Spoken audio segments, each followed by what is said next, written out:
ክፍል 3 የቅኔ ታሪክ። አንድም የጉባኤ ቃና ቤት ሁለት መሆኑ የፍቅረ ቢጽና የፍቅረ እግዚአብሔር ምሳሌ ነው። ዘአምላኬ ሶስት ቤት መሆኑ የሶስትነታቸው ቃል በመንፈስ ቅዱስ አንድ ሆኖ ተገለጸልኝ ሲል ነው። ሚበዙ ሶስት ቤት መሆኑ አብ፣ ልብ፣ ወልድ ቃል መንፈስ ቅዱስ እስትንፋስ ሆነው ሶስትነታቸውን ገለጹልኝ ሲል ነው። ዋዜማ አምስት ቤት መሆኑ ከአራቱ ባህርያተ ሥጋ ከአምስተኛ ባህርየ ነፍስ ለተፈጠርሁ ተገለጸልኝ ሲል ነው። አንድም የአምስቱ ቅንዋተ መስቀል የአምስቱ አዕማደ ምስጢር ምሳሌ ነው። ሥላሴ ስድስት ቤት መሆኑ የስድስቱ ቃላተ ወንጌል ምሳሌ ነው። የዘይእዜን የመወድስን የክብርኢቲን የዕጣነ ሞገርን ምሳሌ ወደኋላ አሳይተናል። ከዚህ በኋላ ይህንን ሰምራብ ለልሂብ አስተምሯል። ልሂብ ለኤልያብ አስተምሯል። ኤልያብ ለተዋናይና ለድድቅ ወልደ ማርያም አስተምሯል። በዚያን ጊዜ መንግስት ተፋለሰ፣ ግራኝ ነገሰ። ድድቅ ወልደ ማርያም የጨረቃ ዳውንት ገቡ። ተዋናይ ደቅ እስጢፋኖስ ከሚባል ሀገር ገባ። ኋላ የጨረቃ ዳውንት ከሚባል ሀገር 7 መምህራን ድድቅ እየተባሉ ሲያስተምሩ ኑረዋል።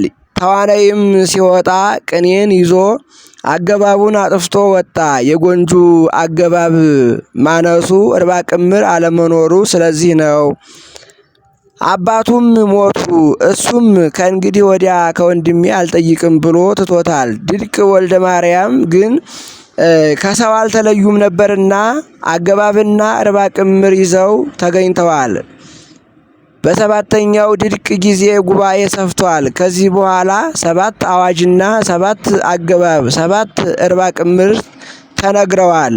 መጨረሻው ድድቅ ለስዕለ ሐና ወልደ ማርያም አስተምሯል። ስዕለ ሐና ወልደ ማርያም ለማይበል ወልደ ሕይወት፣ ማይበል ወልደ ሕይወት ለተክለ ማርያም፣ ተክለ ማርያም ለአለቃ ገብረ ኢየሱስ፣ አለቃ ገብረ ኢየሱስ ለአለቃ ቡሩኬ፣ አለቃ ቡሩኬ ለመራዊ፣ መርአዊ ለወልደ ቡሩክ፣ ወልደ ቡሩክ ለመምህር ድበኩሉ፣ መምህር ድበኩሉ ለየኔታ ሊቀ ሊቃውንት ያሬድ ሽፈራው፣ የኔታ ሊቀ ሊቃውንት ያሬድ ሽፈራው ለልጃቸው መጋቢ አእላፍ የኔታ ቅዱስ ያሬድ አስተምረዋል።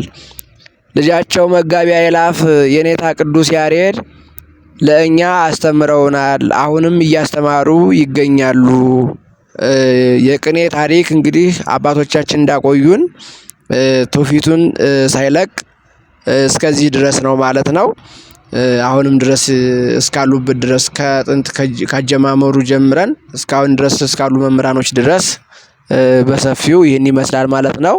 ያስተማረን የገሰጸን የአባቶቻችን አምላክ ቅዱስ እግዚአብሔር የተመሰገነ ይሁን። ወስብሐት ለእግዚአብሔር ወለወላዲቱ ድንግል ወለመስቀሉ ክቡር። ይቆየን።